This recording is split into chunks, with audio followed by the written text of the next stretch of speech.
Cuando gustes, Katia. Ok, doctora, gracias. Bueno, me parece que nos quedamos en esta diapositiva. Ya habíamos terminado de ver la verdad. Y bueno, ahora vamos con los cambios de la frecuencia cardíaca fetal periódica. Esta se va a referir a las desviaciones de la basal ligadas temporalmente a las contracciones uterinas. Aceleración significa que aumentó la frecuencia cardíaca fetal por arriba de la basal y desaceleración es el descenso por debajo de la basal. Como les había comentado, un parámetro que analiza la cardiotocografía, uno de los parámetros es la aceleración. Este va a ser un aumento brusco de la frecuencia cardíaca fetal, que se define como una elevación que ocurre en menor a 30 segundos desde el comienzo de la aceleración al pico de la misma. Son muy comunes durante el preparto y la primera etapa del trabajo de parto, y se dice que son causadas por los movimientos fetales, la estimulación por contracciones uterinas, oclusión del cordón y estimulación fetal durante la exploración ginecológica. Para considerarse esa aceleración, se dice que debe ser mayor o igual a 15 latidos por minuto y la aceleración debe durar mayor o igual a 15 segundos. Esta es una imagen de una aceleración, como les había comentado. Si observamos la frecuencia cardíaca fetal basal y los picos de la variabilidad, y después se observa un pico mayor, y si contamos verticalmente hacia arriba, como les había comentado, cada uno mide, entonces vemos que aumentó 3, entonces podríamos decir que es una aceleración, porque aumentó más de 15 latidos por minuto en mayor a 15 segundos. Y así vemos ese es donde está el puntito rojo, esa es la aceleración que se observa. También existen las aceleraciones prolongadas, que estas van a durar mayor o igual a 2 minutos, pero menos de 10 minutos. Y se exige que antes de las 32 semanas de gestación dure el pico de mayor o igual a 10 latidos por minuto con una duración de mayor o igual a 10 segundos. Como les dije, esta aceleración prolongada también es frecuente en el trabajo de parto y se relaciona con los movimientos fetales. Son muy alentadoras, por lo que significa que el feto está bien, o sea, es un signo de bienestar fetal. O sea, que deben existir y son benignas. Ahora, hablando de las desaceleraciones, en varias bibliografías decían que pues, son hallazgos que nos indican, bueno, patológicos, pero no todas. O sea, siempre hay que estar como monitoreando bien al feto para poder decir que una desaceleración puede ser patológica o no. Las tempranas, o DIP1, que ya no se utiliza el término de DIP1, sino que solo es desaceleración temprana, consiste en el descenso gradual y en el retorno a la línea basal ante una contracción. Suele observarse en el trabajo de parto activo entre los 4 y 7 centímetros de dilatación. Esta frecuencia cardíaca va a disminuir en relación con la dilatación cervical y puede descender por debajo de 100 a 110 latidos por minuto o de 20 a 30 latidos por minuto con respecto a la basal, también según la frecuencia cardíaca basal que pues, esté presentando el feto. Es frecuente durante el trabajo de parto activo y no se asocia a taquicardia, pérdida de la variabilidad u otros cambios de la frecuencia cardíaca fetal. Tampoco se vinculan con hipoxia, acidemia fetal o calificación baja de Apgar. O sea, esta es, digamos que una desaceleración normal. Se dice que puede ocurrir por la compresión de la cabeza que activa el nervio vago como resultado de la estimulación de la dura madre, y esta va a mediar la desaceleración de la frecuencia cardíaca. Bueno, aquí tenemos una imagen de un DIP1, o bueno, una desaceleración temprana. Y si observan, la contracción y la desaceleración siempre van a coincidir, o sea, en cuanto llegue la contracción a su máximo pico, la desaceleración va a descender también a su máximo pico. Si observan, está la contracción y coincide con la desaceleración. Y aquí hay otra imagen. Igualmente, si observan por arriba donde está la frecuencia cardíaca fetal, cuando se desacelera va a coincidir con la contracción. Bueno, ahora las desaceleraciones tardías o DIP2, estas sí van a ser un hallazgo pues, patológico, y esta por lo general aparecen cuando hay un problema en el riego uterino o en la función placentaria. Va a ser un decremento suave, gradual y simétrico de la frecuencia cardíaca que se inicia en el punto máximo de una contracción o después de él y retorna a la línea basal solo después de que han concluido la contracción. Esta va a descender más o menos de 30 a 40 latidos por minuto y las desaceleraciones tardías no se acompañan con aceleraciones. Esto es lo que les explicaba. Por lo general, estas no son como las anteriores, estas no van a coincidir. Aquí se va a ver primero el pico de la contracción y después va a venir la desaceleración. En esta imagen se observa mejor que en la parte de abajo, donde se miden las contracciones uterinas, llega la contracción a su máxima intensidad y después de la contracción empieza la desaceleración. Estos DIPS 2 es la primera consecuencia en la frecuencia cardíaca fetal de la hipoxia inducida por afectación uteroplacentaria. Cualquier proceso que provoque hipotensión materna o actividad uterina excesiva o algún problema con la placenta va a inducir desaceleraciones tardías. Las dos causas más frecuentes son hipotensión por analgesia epidural e hiperactividad uterina por estimulación con oxitocina. También pueden ocurrir en hipertensión, diabetes, trastornos vasculares del colágeno, y ya que estos pueden producir problemas en la placenta, así como el desprendimiento prematuro de placenta abierta. Bueno, para el tratamiento, para que digamos que desaparezcan esas desaceleraciones, se recomienda cambiar a la paciente de posición en decúbito lateral izquierdo. También se debe corregir la hipotensión, se elevan las piernas por lo general, se suspende la oxitocina, se puede administrar oxígeno de 8 a 12 litros por minuto para aumentar la saturación y se puede estimular al feto en el cuero cabelludo. Bueno, otro tipo de desaceleración son las variables. Esta va a ser una disminución abrupta de la frecuencia cardíaca fetal al principio de la contracción que alcanza su nadir en menos de 30 segundos. Su nadir se refiere como al pico. Esta disminución dura de mayor o igual a 15 segundos y 2 minutos y con una amplitud de mayor o igual a 15 latidos por minuto.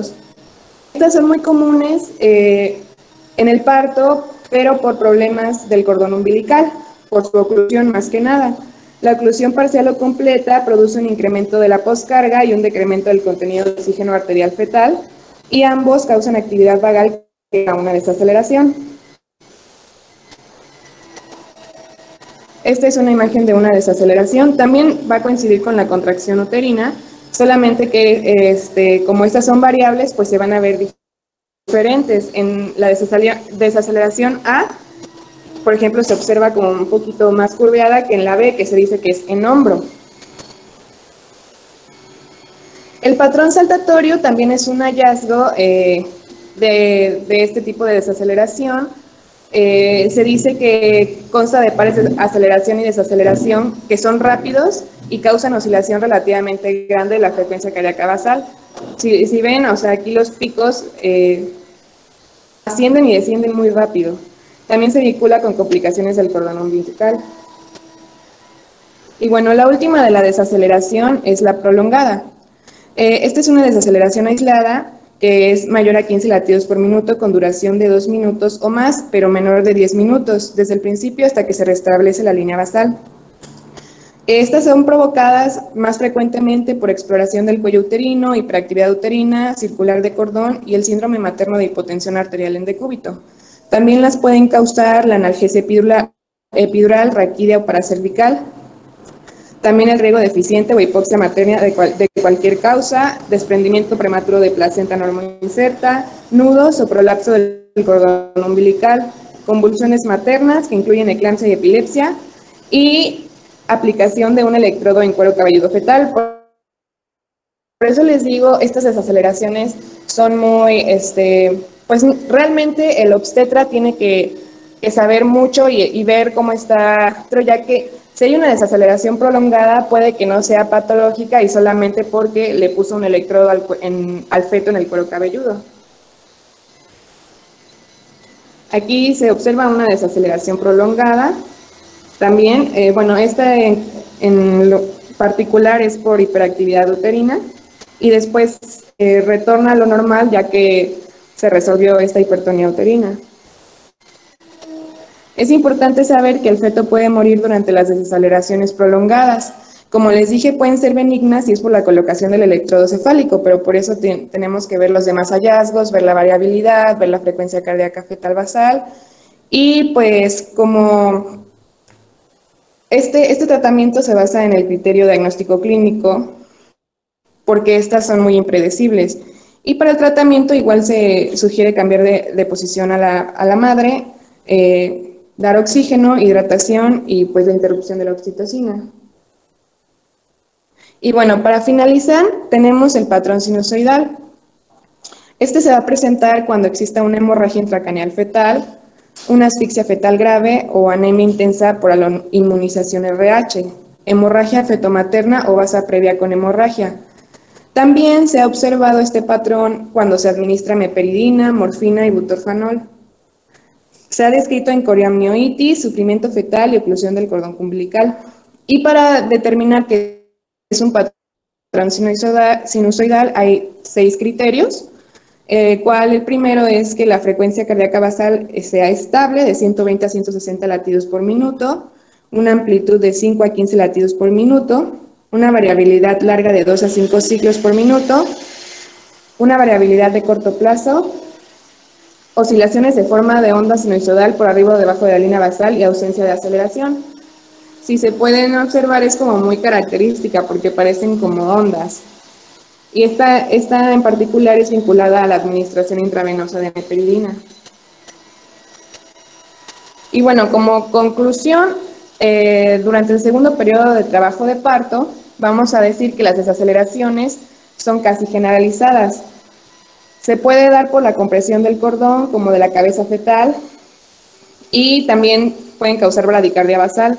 Son impredecibles y se dice que mientras más tiempo esté el feto expuesto a las desaceleraciones variables, menor será la calificación de APGAR a los 5 minutos. También una frecuencia cardíaca basal anormal, o sea, bradicardia o taquicardia, la ausencia de variabilidad latido a latido o las dos, en presencia de desaceleraciones durante el segundo periodo del trabajo de parto, se vincula con mayor daño fetal. Es por eso que debemos conocer bien cada uno de los criterios que estudia la cardiotocografía para poder decir si el feto está en sufrimiento o no. Y bueno, digamos que todo esto se va a simplificar, pues se va a medir en 3 categorías. Ya una vez sabiendo todos los puntos que estudia la cardiotocografía, vamos a tener que en la categoría 1 se va a calificar así el registro cuando los trazos sean normales, o sea, tranquilizadores, y van a predecir con fuerza un estado ácido básico normal, o sea que el feto no tiene hipoxia, y pueden seguirse de forma rutinaria sin ninguna acción específica. Para que tú digas que es categoría 1, debe de tener línea de base de 110 a 160 latidos por minuto, una variabilidad moderada o normal, como les había comentado, de 6 a 25 latidos por minuto, ausencia de desaceleraciones tardías o variables, porque recordemos que las tempranas son un hallazgo normal, las desaceleraciones tempranas pueden o no estar presentes, y las aceleraciones pueden estar presentes o ausentes. Me voy a saltar a la categoría 3 porque les voy a explicar algo para que sea más sencillo de entender. Y bueno, desde la categoría 3 sí son anormales. Esto quiere decir que van a predecir un estado ácido base fetal anormal en el momento de la observación. Necesitan evaluación rápida. Dependiendo de la situación clínica, los esfuerzos por resolver el patrón anormal de la frecuencia cardíaca fetal pueden incluir, pero no únicamente, administración de oxígeno a la madre, cambio de posición materna, suspensión de estimulación y tratamiento de la hipotensión. Para que digamos que es un categoría 3, debe de haber desaceleraciones tardías recurrentes, variables recurrentes, bradicardia y un patrón sinusoidal. Y ya regresando a la categoría 2, digamos que esto es como indeterminado, porque no no son predictivos de un estado ácido básico anormal, pero tampoco podemos decir que son normales. Y casi todos los hallazgos que se encuentran aquí no se pueden clasificar ni en la categoría 1 ni en la categoría 3. Entonces, todos estos van a estar en la categoría 2. Aquí debemos tener taquicardia, línea de base, bradicardia no acompañada de ausencia de variabilidad en la línea de base, variabilidad de la frecuencia cardíaca en la línea de base, variabilidad mínima, ausencia de variabilidad sin desaceleraciones recurrentes, variabilidad marcada, desaceleraciones periódicas o episódicas, desaceleraciones variables recurrentes acompañadas de variabilidad mínima o moderada, desaceleración prolongada, desaceleración tardía con variabilidad en la línea de base y desaceleraciones variables con otras características, como la de hombros que les enseñé anteriormente. Y bueno, eso sería todo, doctora. Gracias. ¿Tienen dudas?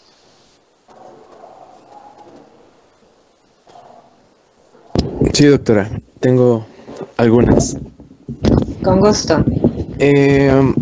Entonces, por ejemplo, en algunas bibliografías se siguen ocupando todavía la terminología de DIPS y pues como lo comentaba mi compañera, también noté que ya no se ocupan tanto porque ella ya manejó ahora sí que una variabilidad mayor. Entonces, yo tenía entendido que el DIP 1 pues era el temprano, bueno, normal y así. Y el variable era el tipo 3 de tal manera que el 2 era como más riesgoso que el 3. No. El tipo 1 se va a deber a la compresión de la cabeza fetal, Mario. Sí. Y aquí difiero un poco en relación a lo que dice Katia. No siempre una desaceleración temprana o precoz, que sería sinónimo, va a ser normal.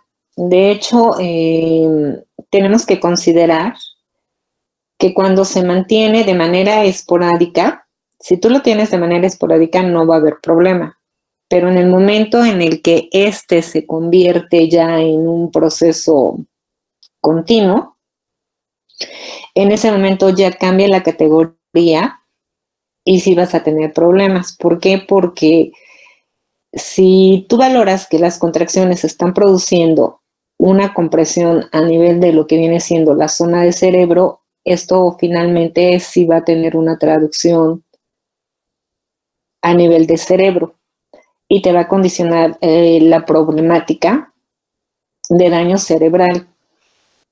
¿Cuándo vas a tener esta problemática? Cuando se repiten en cada contracción uterina. Si tú tienes en promedio, el tiempo mínimo que van a observar a su paciente son 20 minutos.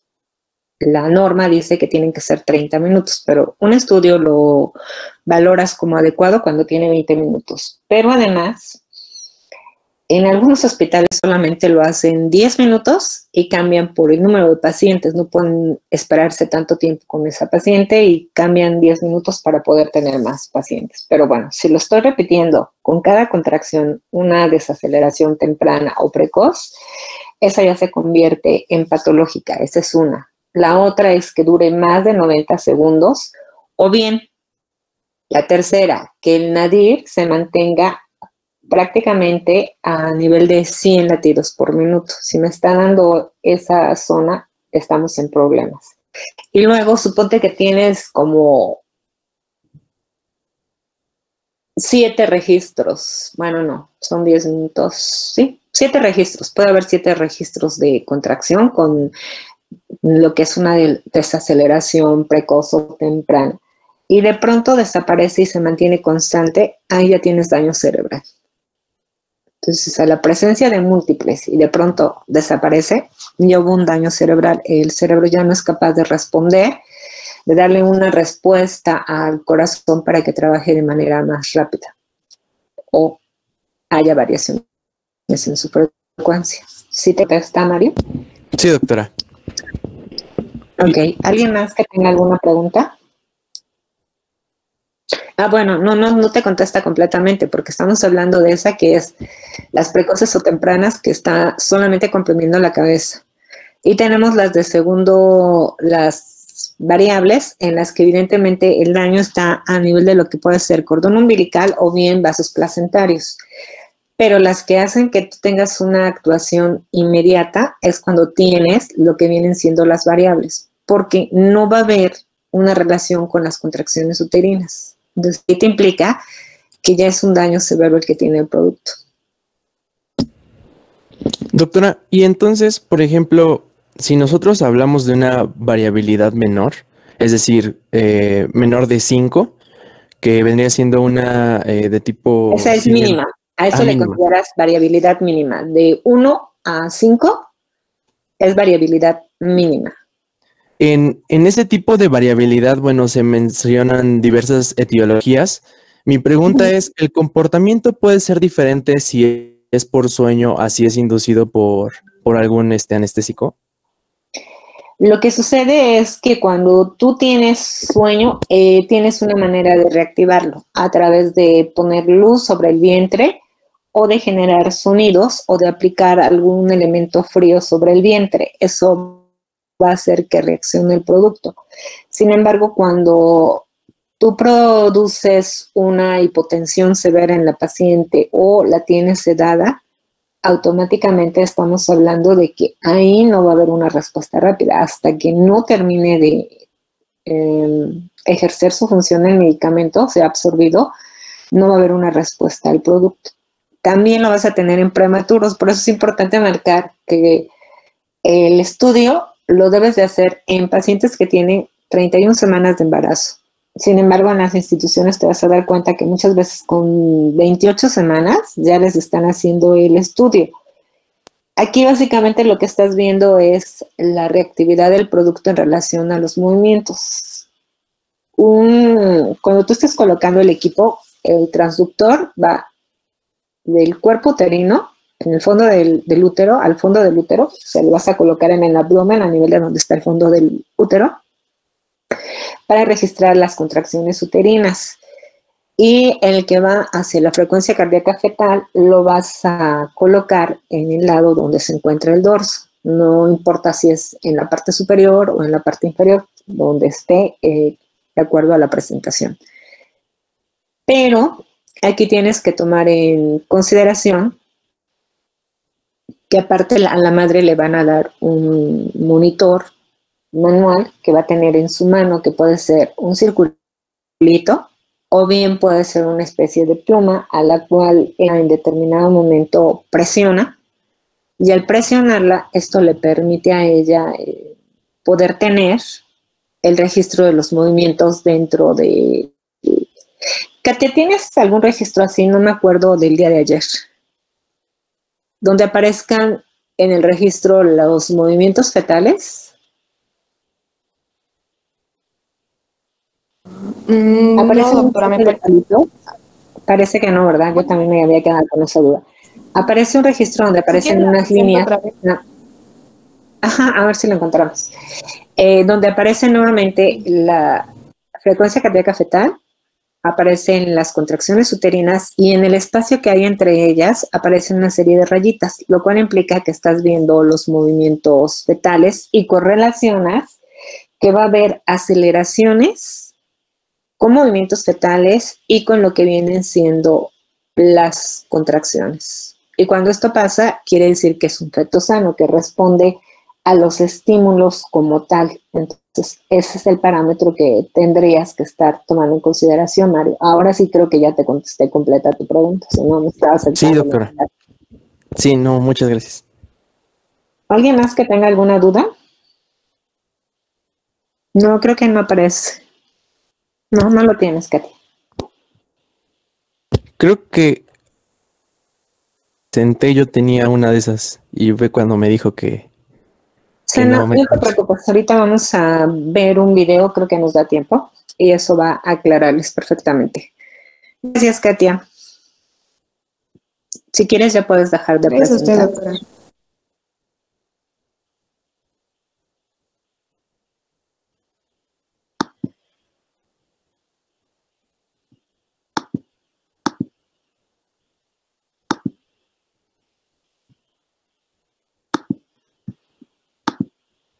Ok, ya le están viendo, ¿verdad? Sí, doctora. Sí, doctora. Sí, doctora. Disfrútenlo. El monitoreo fetal es un examen cero invasivo que no tiene contraindicaciones, no tiene consecuencias, puedes hacerlo las veces que tú quieras. Y mira, consiste básicamente en medir con dos dispositivos. El primer dispositivo mide la intensidad de las contracciones uterinas en kilopascales y el segundo mide la frecuencia cardíaca del feto en latidos por minuto. Estos dos parámetros se van a registrar en un papel con relación al tiempo de la misma forma y lo vamos a ver así. Mira, este es un monitoreo fetal electrónico, quiero que veas que la parte de abajo son las contracciones uterinas, la intensidad de las mismas, ¿sí? Cuando son estos picos así, esto es una contracción verdadera cuando pasa a los 40, eso depende de la bibliografía. Y mira, quiero que veas que verticalmente cada cuadradito significa 10 kilopascales y horizontalmente es 30 segundos, ¿sí? Entonces, dos de estos, o sea, un centímetro, significa un minuto, ¿verdad? Entonces, esto hay que saber. Ahora, la parte superior es donde vemos la frecuencia cardíaca fetal. Igual, aquí está, mira, 60 latidos por minuto, 80, 100, 120, 140 latidos por minuto. Y quiero que te des cuenta de algo. En el adulto, la frecuencia cardíaca es lineal, o sea, se mantiene. En cambio, en el feto tiene que variar, tiene que ser así, tiene que cambiar cada segundo. Esto es importantísimo que te des cuenta y quiero que veas que es mucho mayor a la del adulto. Así que vamos a ver cómo se interpreta este examen tan importante. Entonces, ¿qué vamos a analizar? Vamos a analizar 5 parámetros que nunca quiero que se olviden, que son las contracciones uterinas, la frecuencia cardíaca basal, la variabilidad, que ya voy a explicar qué es, si hay o no aceleraciones o desaceleraciones, principalmente esto de aquí. Así que vamos. Entonces, cuando interpretamos los 5 parámetros que ya les dije, podemos clasificar al monitoreo fetal como categoría 1, categoría 2 o categoría 3 en base a si es normal, sospechoso o patológico. Ya les voy a enseñar cómo se categoriza. Entonces, primero que todo, veamos que las contracciones uterinas se las debe estudiar en 10 minutos. Es decir, si cada cuadradito era 1 minuto, van a ser 10 cuadraditos, ¿verdad? Mentiras, cada cuadradito eran 30 segundos, entonces van a ser 20 cuadraditos. Lo normal es que veamos 4 a 5 contracciones verdaderas en 10 minutos, esto es lo normal, en una labor de parto, ¿sí? Eso, en una labor de parto.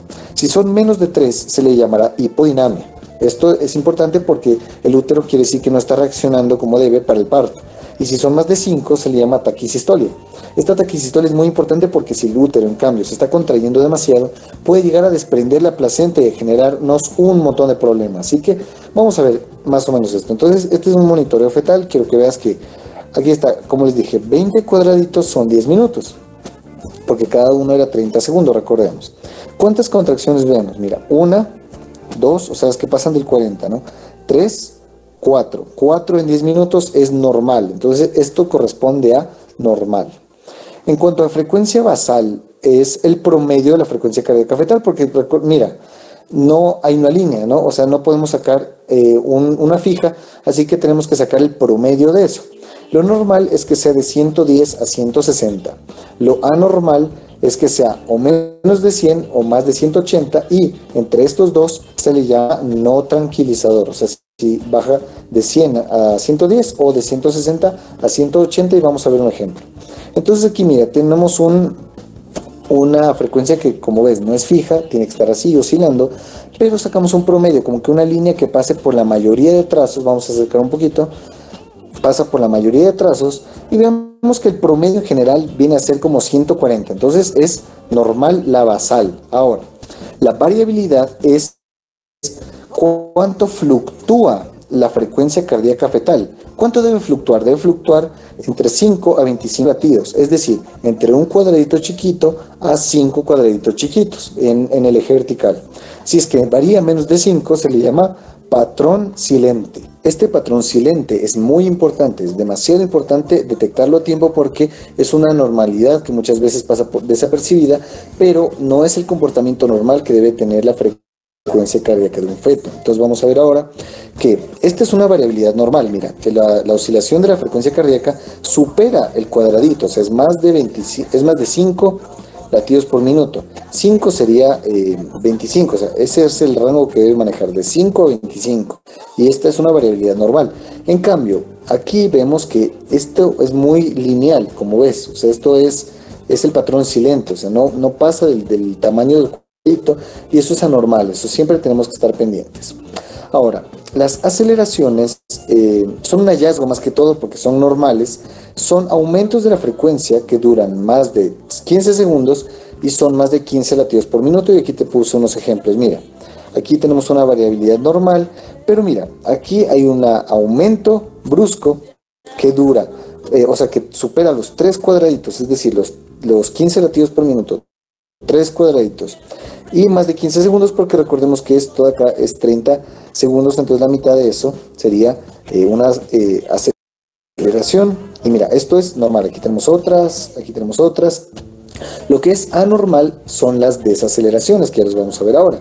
Son lo contrario, son disminuciones de más de 15 latidos por minuto en más de 15 segundos. Siempre van a ser anormales. Esas siempre se deben reportar, muchachos, importantísimo. Miren esto. Entonces, mira cómo aquí desciende, igual, más de 15 segundos, más de 15 latidos, o sea, más de 3 cuadraditos chiquitos. Y esto es lo que más te debe preocupar, ¿sí? Desaceleraciones. Estas se clasifican de la siguiente forma. Como periódicas, variables, la desaceleración prolongada y la bradicardia sostenida. Ahora, antes, y ojo, antes se usaba la denominación de DIPS 1 y DIPS 2. Verás, ¿por qué menciono esto? Porque todavía hay profesores, hay doctores viejos más que todo, que se quedaron en el pasado y todavía hablan de DIPS 1, DIPS 2, pero verdaderamente esto ya no existe.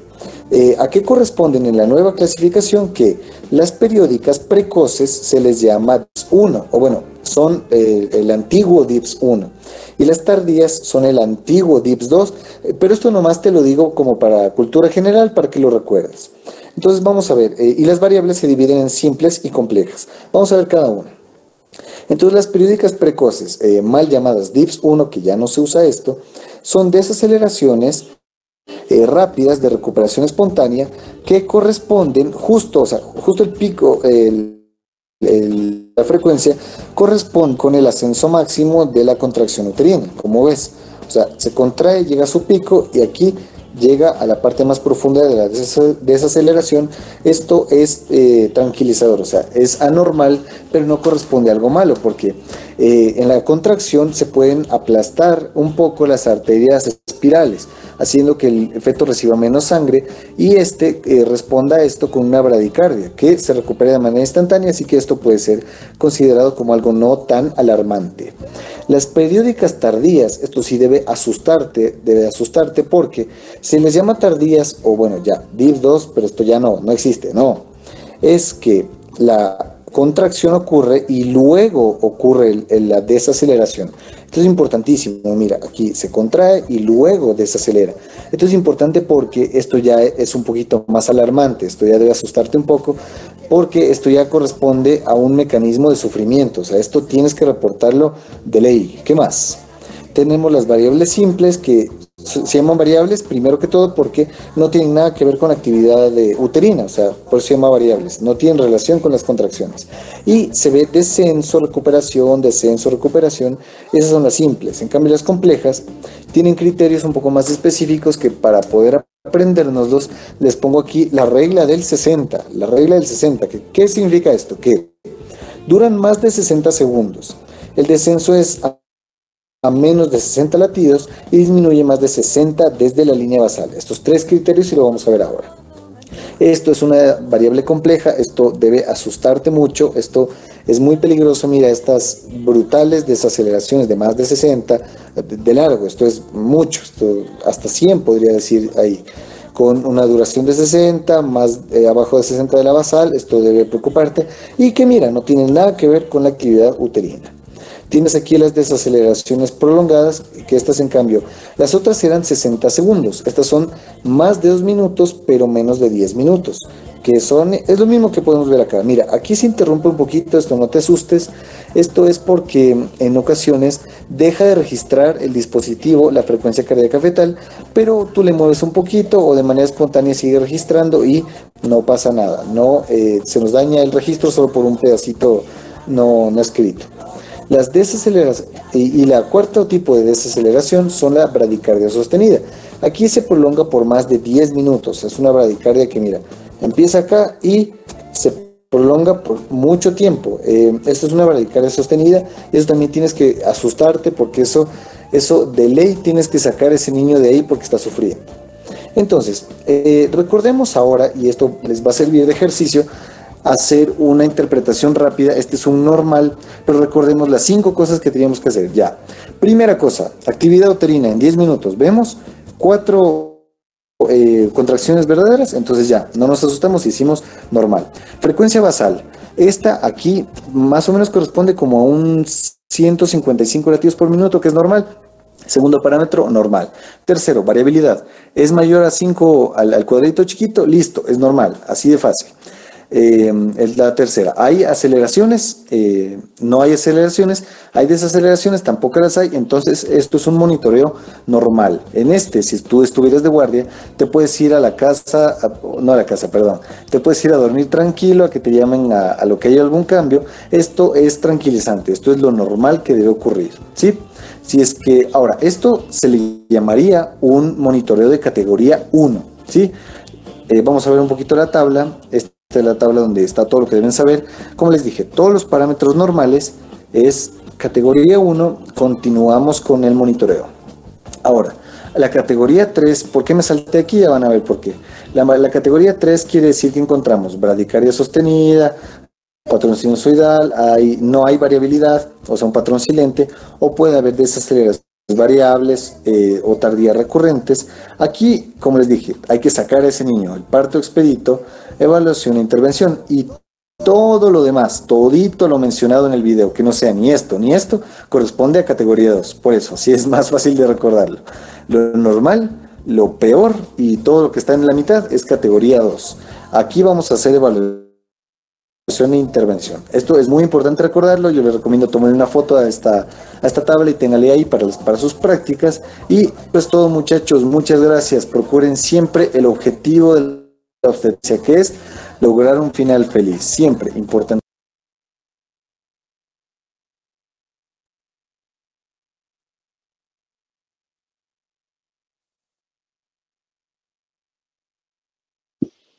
Les comentaba que con eso creo que ya lograron entender a mayor claridad cardiotocografía. Sí, quedó mucho mejor, bastante claro. Ahora sí, mejor. Ok, entonces creo que ya no tienen problemas. Ya pudieron identificar. Lo que sí, les recomiendo que vayan a leer a detalle en relación a cuánto tiempo va a durarles en segundos, un DIP 1, que ya quedamos que no es el término correcto, sino desaceleraciones precoces o tempranas, las desaceleraciones tardías, y ahí sí es importante que valoren cuánto tiempo tarda. ¿Alguno de ustedes leyó cuánto logra tardar en la desaceleración precoz o temprana? Y en imagen, ¿cómo se le llama?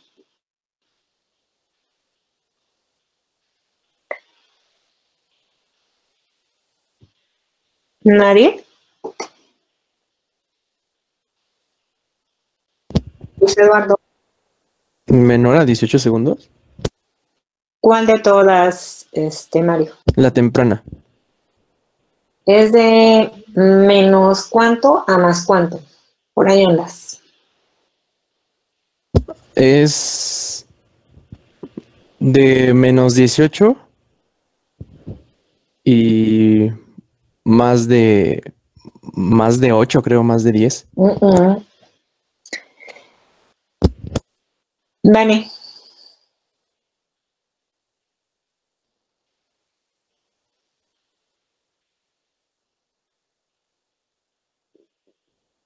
¿Sabes el dato? No, doctora. Ok, lo revisan. Menos 12 es el de Canash, sí.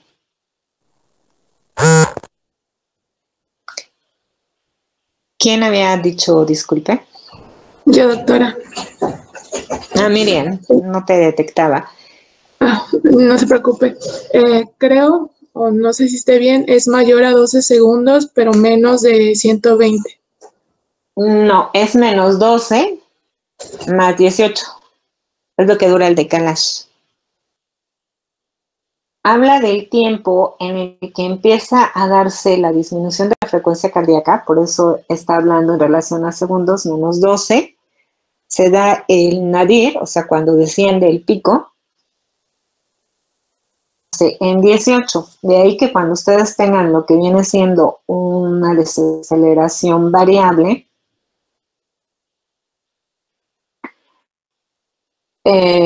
una tardía, ahí lo que van a encontrar es que esta inicia en 18 y termina en 64, más 64. Tienen que ver los gráficos, revisen, si no han checado eso en su información que leyeron. Doctora, pero perdón, entonces es más 18. Más 18. Perdón, menos 18. Ajá, porque en la primera ya la encontré y dice al revés. En la primera es menos 12, inicia en menos 12. Ajá. Y termina en más 18. Más 18. La segunda. Por eso la segunda empieza en más 18 y termina en 64. Ah, ok. Entonces sí, ya. ¿Sí? Para los que están pensando que estamos hablando Miriam, Mario y yo de cosas extraterrestres, necesitan dar una revisada al tema para que puedan ubicar la imagen. ¿De acuerdo? Eso es lo que se le conoce como el decalaje, ¿no? Es el decalaje, Daniel. Ajá. Que es el tiempo que va a tener en cuanto a disminuye y en cuanto se recupera, tomando en consideración la frecuencia cardíaca fetal y como punto de referencia el apnea de la contracción. Entonces revisen eso para los que se quedaron como de, no sé de qué estás hablando, doctora.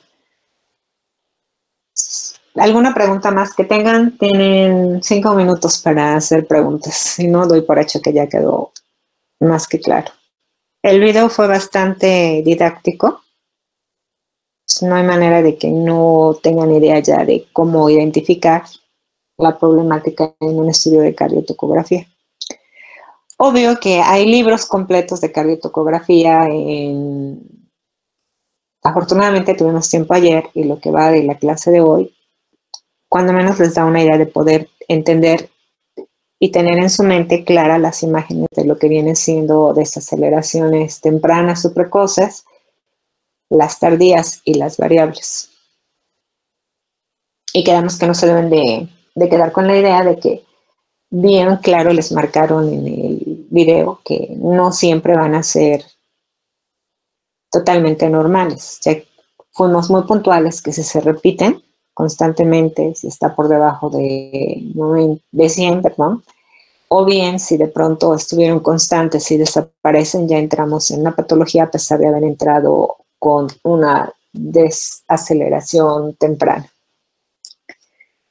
¿No hay más dudas? Sí, creo que hay muchas, porque no he leído el tema. Sí, Vanessa. De desaceleración tardía. A ver, repíteme tu pregunta porque empezaste a hablar y se entrecortó la comunicación contigo. Ok, en el caso de desaceleración tardía, si yo en un periodo de 10 minutos tengo 2 contracciones, ¿yo lo puedo considerar positivo aunque no sean 3? ¿Por qué? Es que la desaceleración tardía no vas tomando en cuenta las contracciones, sino cómo se está comportando la frecuencia cardíaca fetal.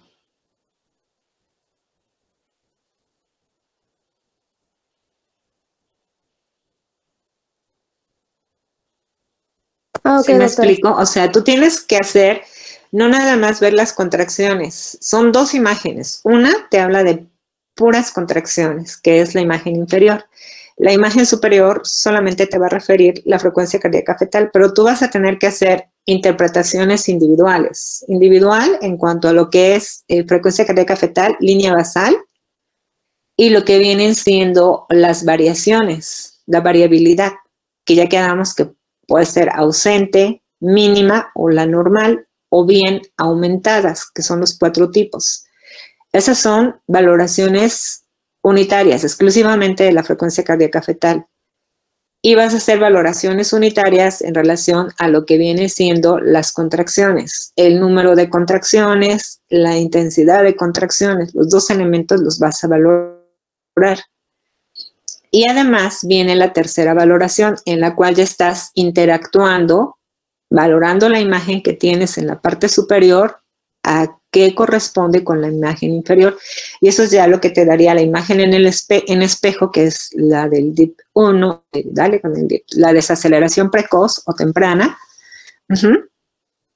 que es en imagen en espejo. Vas a tener la desaceleración tardía, y vas a tener las variables, que quedamos que las variables, a pesar de que estás viendo las contracciones, no hay una correlación con ellas. Ahora sí, Vanessa. Sí, ya. Gracias, doctor. Bueno, pues ahora sí. Las preguntas que ya no hicieron, ya no las hicieron. Que tengan buena tarde. Gracias, doctora. Hasta luego. Gracias. Hasta luego. Gracias.